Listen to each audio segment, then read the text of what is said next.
What's that? You want to be scared? Come with me.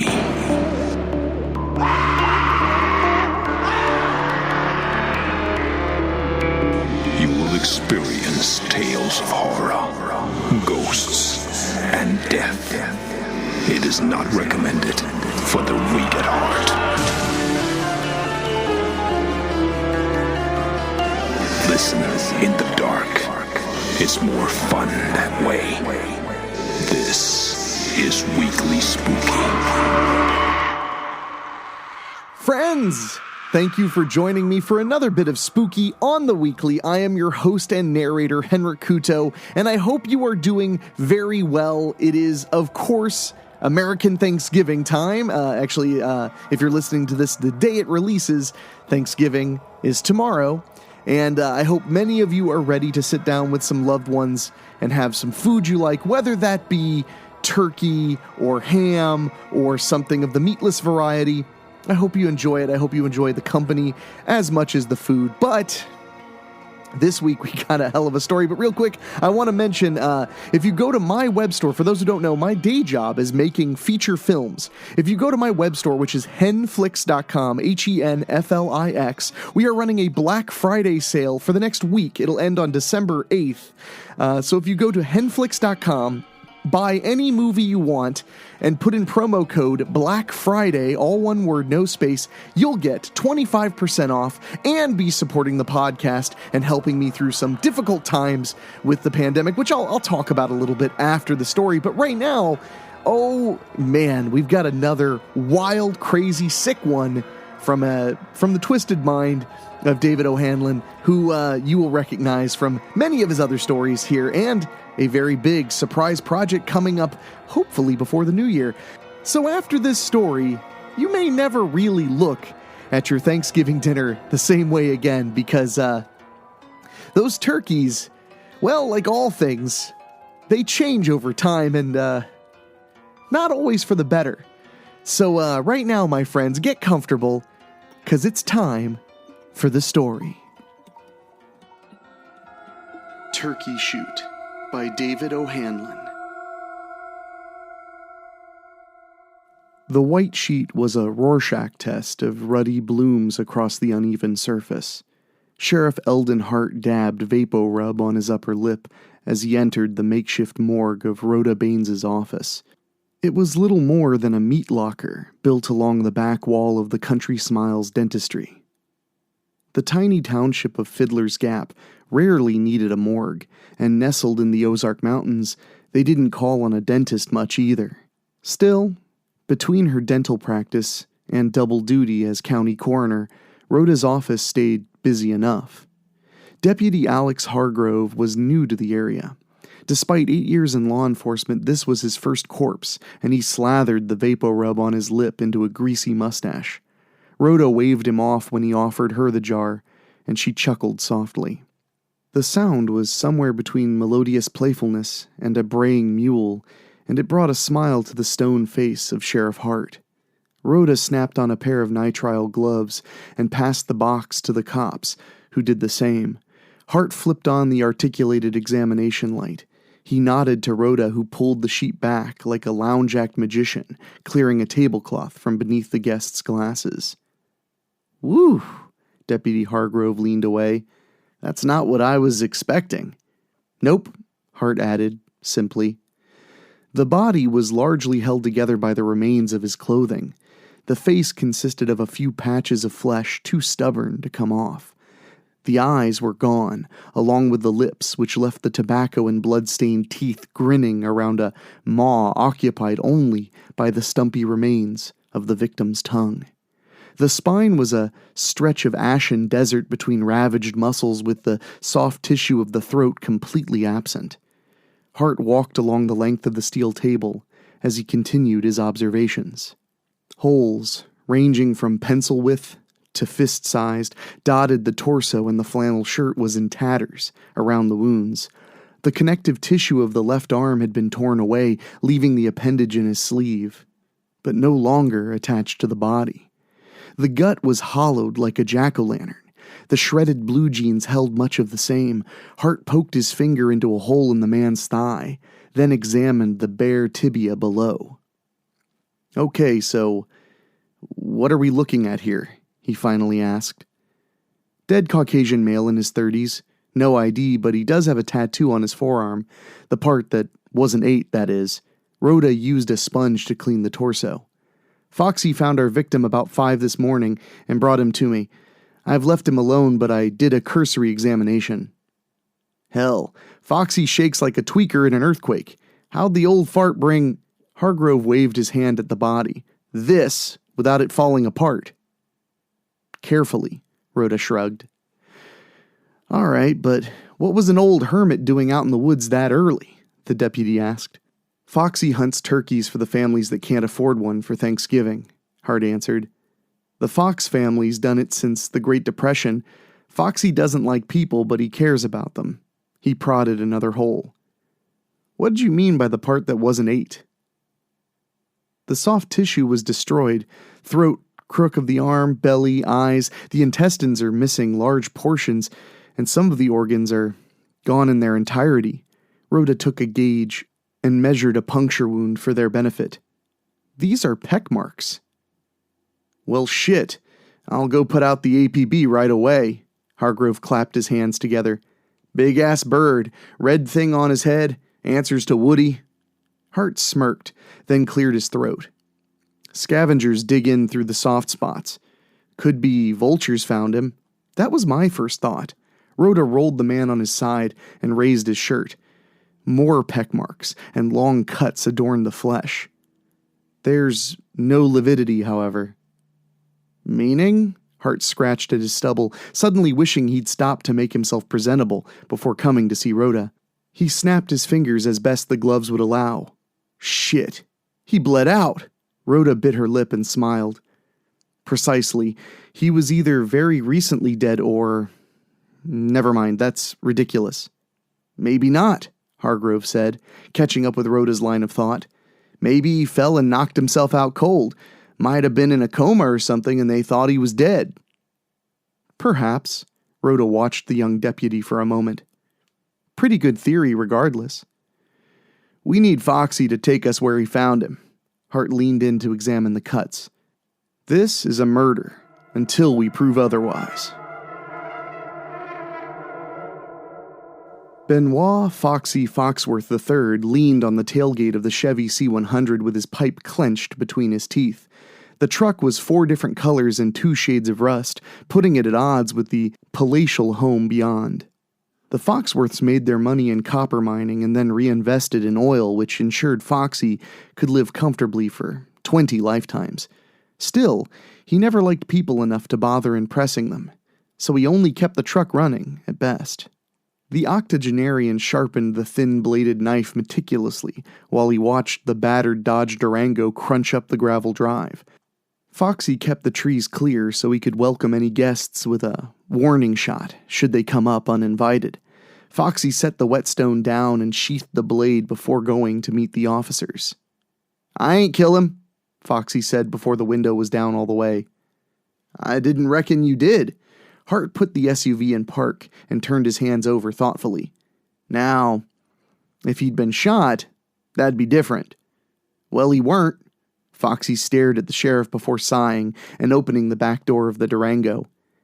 "If we're going back out there, you're taking me to get some groceries on the way back. I forgot bread." "I think we can manage that." The ride along the old highway took them to Caroline Marvel's Dine-In Motel and Eatery, which counted as the area's fine dining. The girl was barely 20 and inherited the establishment after her parents were murdered. She didn't know much about business, but Hart made sure she turned a profit. Any petty offense would be overlooked if you went straight to the dine-in and tipped very generously. Caroline waved from the front door as she finished setting up the sandwich board advertising the annual community Thanksgiving dinner that evening. The locals started the tradition when the mines dried up in the last days of the 19th century and kept it alive ever since. Hart even made a trip to nearby Marshall to pick up rolls and canned cranberry sauce. It didn't seem like much of a contribution compared to the work others put in, but no one was hungry enough to eat the sheriff's cooking, including him. The general store's freezer section provided the meals he didn't get at the diner. "You been to the dine-in yet, Alex?" Hart asked. "It's on my list of things to do, sir." Hargrove stared out the window at the valley just beyond the flimsy guardrail. "You really think it was birds?" "Weird shit happens out here." Hart slowed for the turn on the old logging road. "Foxy, we gonna be able to reach this spot?" "Mostly." Foxy puffed the sweet, rich smoke between the officers. "Game trail is pretty clear, but she's gonna be bumpy.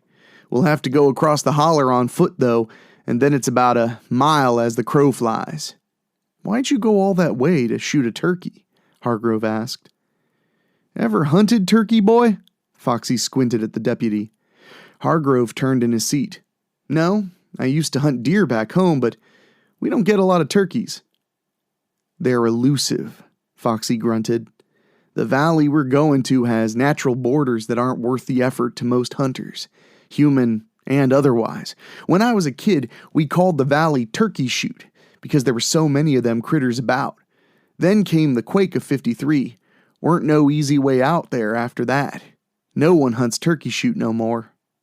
"So what made you make the trip, Foxy?" Hart's teeth clacked together as the tire dropped into a pothole. "Been hearing the gobblers out there for a bit. They're getting loud like there's too many of them, so I went out to check and found a path." Foxy scratched his chin. "When they opened the dam a few months back, it must have moved some stuff, left a pass straight through to Big Creek." Hart turned onto the trail. They bounced in their seats until the tires found Foxy's ruts and settled in for a marginally smoother ride. Hargrove braced himself against the dashboard and shook his head while they banged down the path. "This is, more than bumpy." Hargrove's head thumped against the window. "Are we there yet?" "About another 20 minutes, Foxy laughed.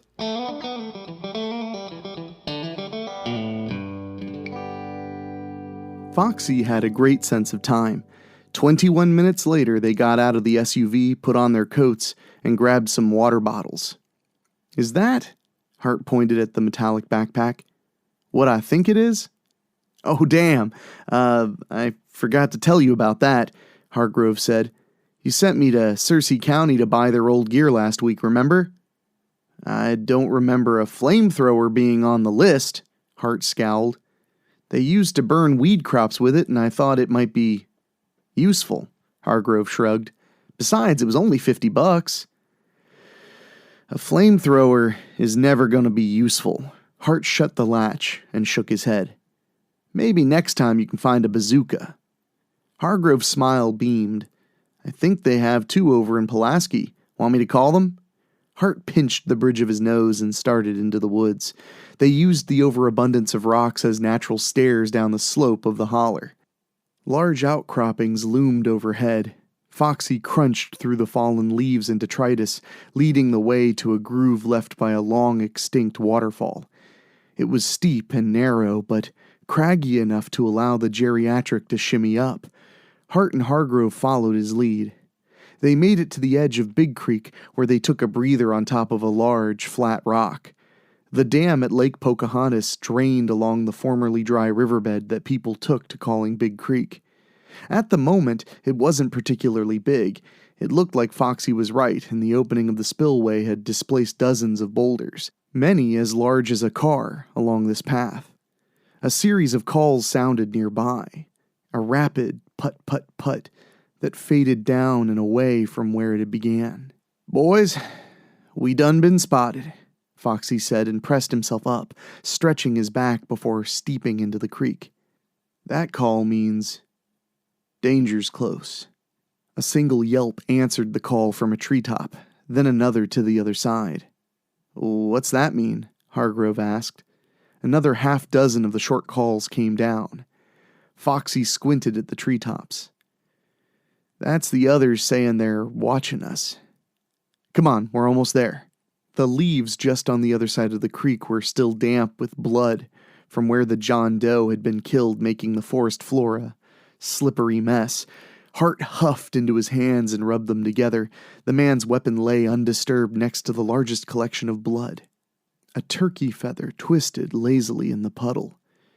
Hart knelt and collected the shotgun, inspecting scratch marks across the receiver. He eased the pump back and found a shell still in the chamber. A brown streak darted from the treetops and disappeared behind a knee-high stone. Hart brought the shotgun up on instinct. The hell was that? Hargrove moved his hand to his pistol. Was that a bobcat? No, numbnuts, Foxy laughed. Was a turkey. Turkeys can't fly. The deputy saw the other men's expressions and sighed. Can they? Damn city folk, Foxy grumbled.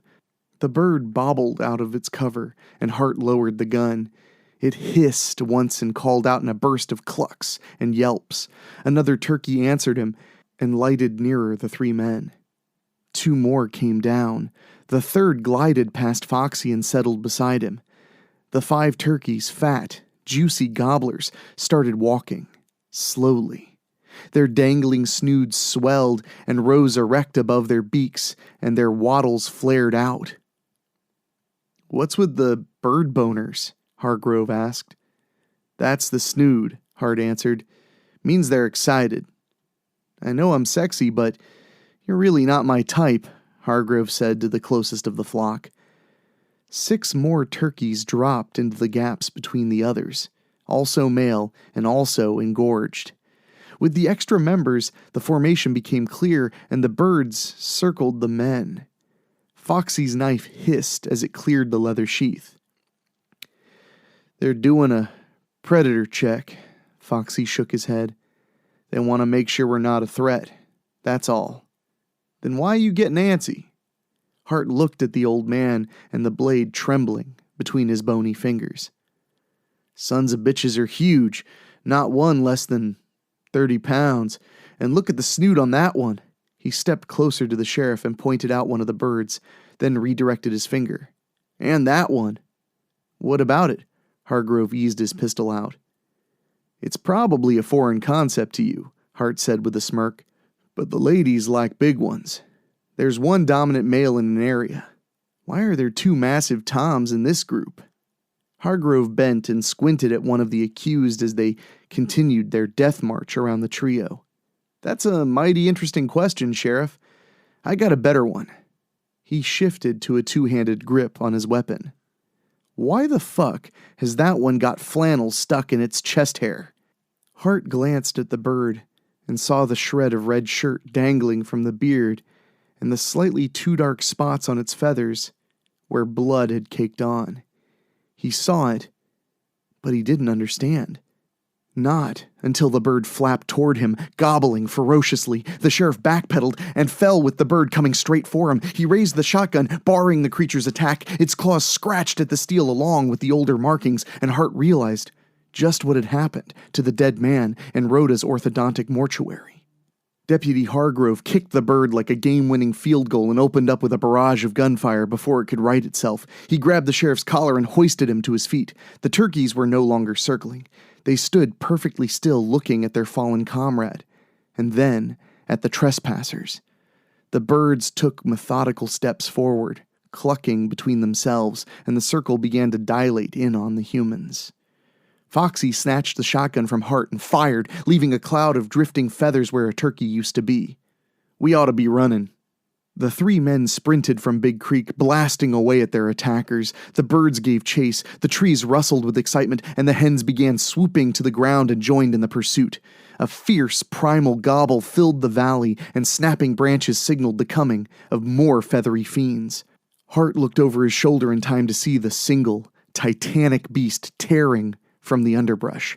The St. Bernard-sized tom lowered its head and ran for all it was worth to catch up with the rest of his rafter. He quickly passed the others who fell in formation behind him. Hargrove dashed across the creek and took a knee, laying fire down for Hart. Foxy was hobbling along as fast as his 83-year-old legs would carry him, but the birds were closing in. Hart stopped, turned, and lifted the senior over his shoulder. The slide locked back on Hargrove's pistol, and he reached for a fresh magazine only to find the holder was empty. Hart crossed the creek and dumped Foxy into the deputy's arms, wheezing from the effort. The men made it another 100 feet before Hargrove slowed and tugged Hart's coat. Wait! Now's not the time to wait, kid. Hart turned and stopped cold.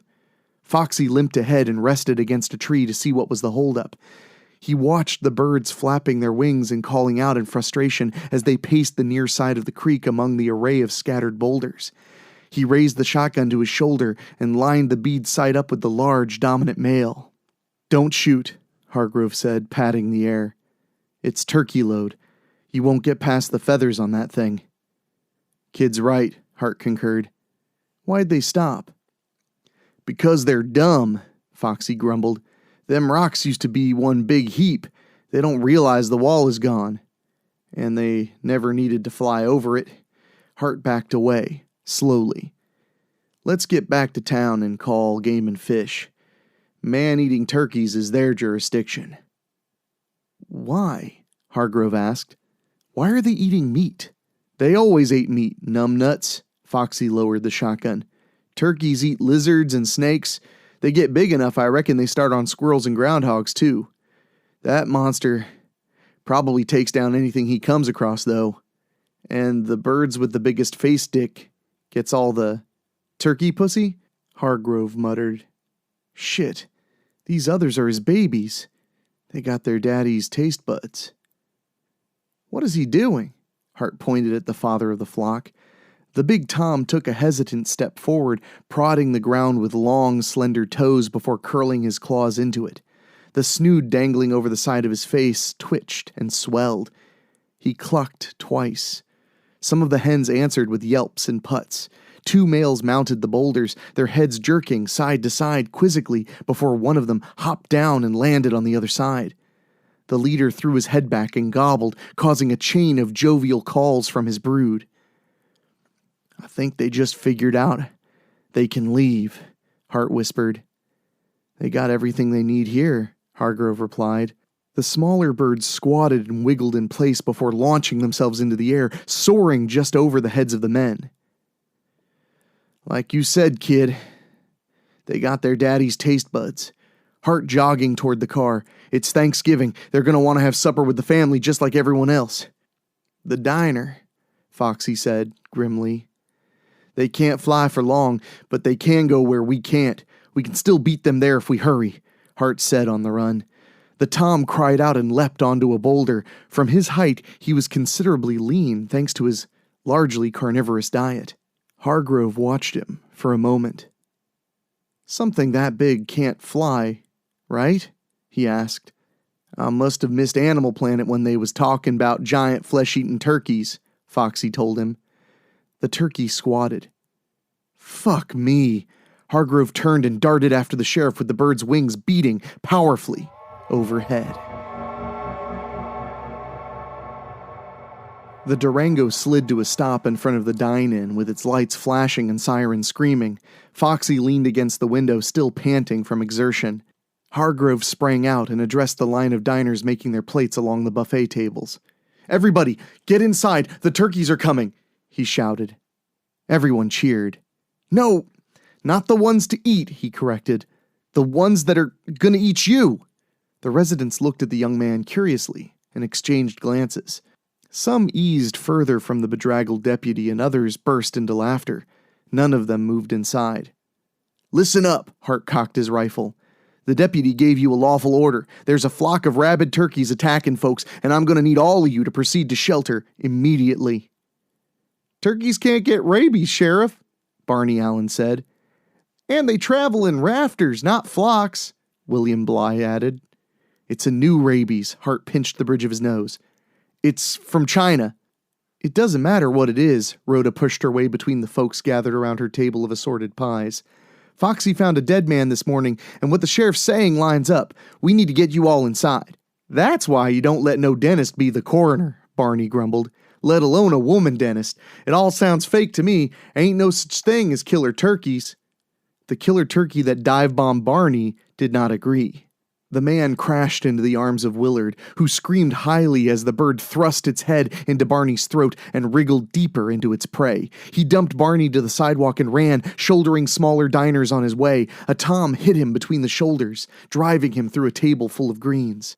Everyone panicked. Some of the mountain folk drew guns and fired at the birds that were gathering overhead and landing in the streets. The sharp ping of a ricochet was followed by the hollering of the bystander it struck. More of the residents ran for the gun racks in their vehicles for more formidable weapons. Most just ran. A shotgun blast removed the car mirror a foot behind Hart. "Every fucking time," Hart groaned. "These yahoos are going to kill as many of themselves as the goddamn turkeys do. We need to wrap this thing up." "I'm open to suggestions, boss." Hargrove kicked a hen against the side of the diner. A Jake landed on his back and pecked his skull. He shrieked as it tore a strip of flesh from his neck. He swatted at it only for the fowl to roll and slice his hand with its spurs. The bird pushed its head into his flesh, and the deputy fell to his knees. There was a boom, and the attack finally ceased. Hargrove reached behind him and pulled the severed head of the juvenile from his collar. Feathers drifted calmly around him, and Caroline winked at him from behind the sights of her shotgun. She pivoted and hit another and then a third. Hargrove tried to ignore the swelling of his own snood while he watched the girl pick off murder turkeys like she was trying to win the big stuffed animal at a carnival duck shoot. The rafter gathered its numbers. Turkeys swooped from the roofs and tackled anyone still running. A tom circled a pickup, clucking angrily after the prey that cowered beneath it. A pair of smaller jakes had no problem spotting the man and sprang at him, pecking at his legs. The man kicked at them and clutched the undercarriage as the birds tried to drag him out. An artery tore open in his fight, splattering the road and drawing more turkeys to the party. Gunfire erupted, tearing chunks from the road and managing to kill a Jake before the turkeys leapt back into the air. Bullets pinged through the body of the truck and the body beneath it. The Walsh cousins, all 6 of them that weren't currently in jail, walked side by side with their automatic rifles bucking wildly between whoops and howls of excitement. Bobby Joe Walsh dropped his empty magazine to the ground and spat tobacco juice from the corner of his smirking mouth. "Don't worry yourself none, Sheriff. Nothing the judicious application of the Second Amendment can't handle. Woo!" The remaining members of the flock gathered on the storefront eaves. Eddie Walsh dropped one like a beer can off a fence post. The males threw their heads back and gobbled in unison as the rest of the Walshes opened fire on them. "Why aren't they attacking anymore?" Hart asked while he checked on a clawed-up victim keening in the street. "They're just letting themselves get shot. It's like they're waiting for something."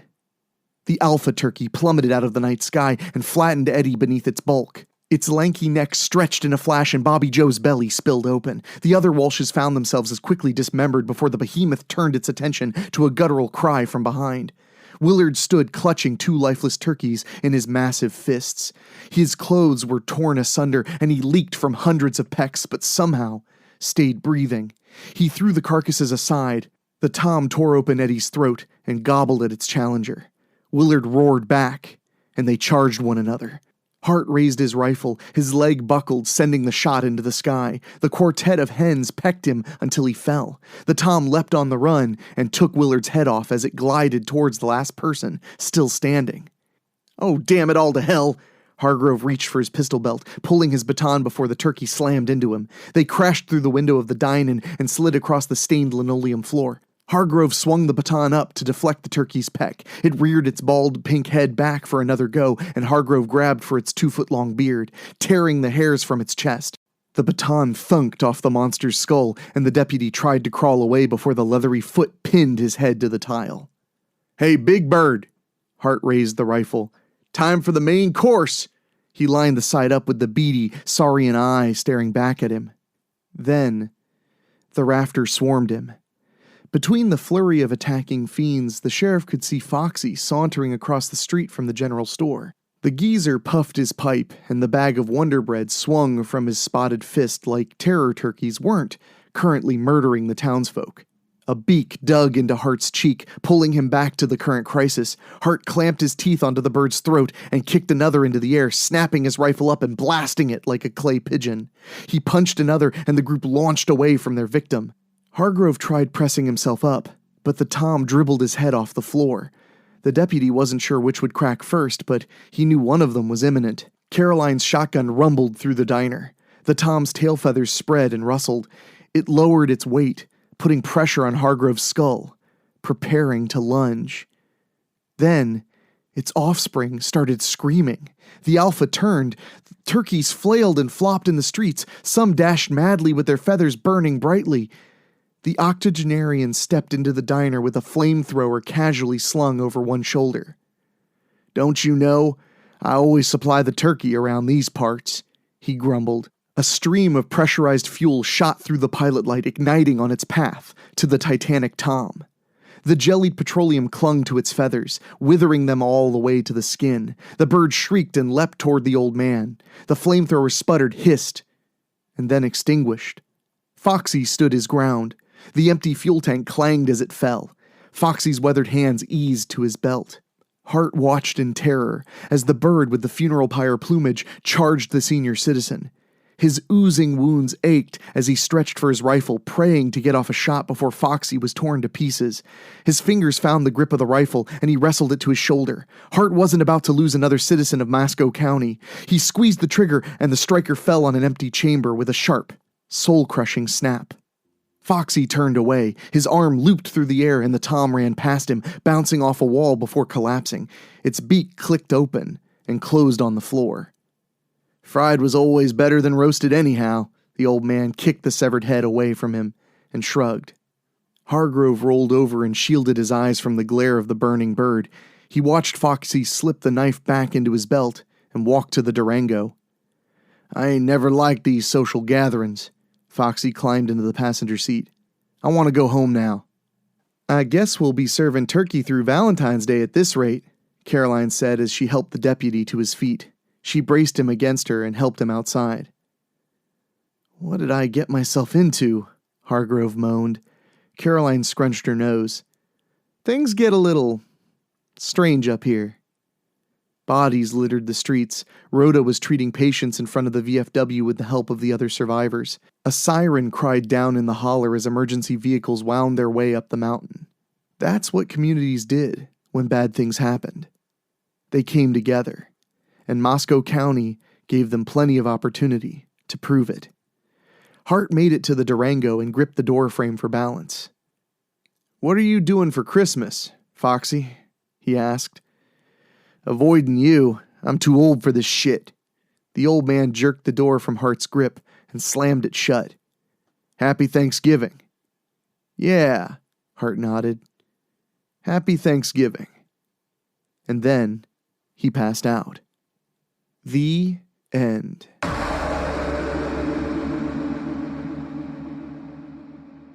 Now, if that doesn't get you in the mood to gobble up some Thanksgiving food with loved ones, then I simply don't know what would. You know how hard it was to say with a straight face, foul? That one was a complete and utter blast to narrate, and I hope you guys enjoyed it as much as I did reading it. And thank you to our wonderful author for putting in the work and making such a fun story just for us to enjoy. And thank you to everybody who has stuck around since the big October flood of listeners, those who still enjoy the spooky even outside of October. I am going to be here for you every single week for the remainder of 2020 into 2021. So I'm here for you to bring you the spooky. So thank you again for hanging out. This week has been a little challenging. I think last week I mentioned that I was finally going back to work to some extent. I was directing a new movie, and I was very excited, and I was excited. Unfortunately, we only got one full day of production down before it became clear that for the safety and security of my cast and crew, we had to shut down until further notice. It just is what it is. It stinks. I was really excited to get back to work for multiple reasons, not just for money, but just for self-esteem reasons.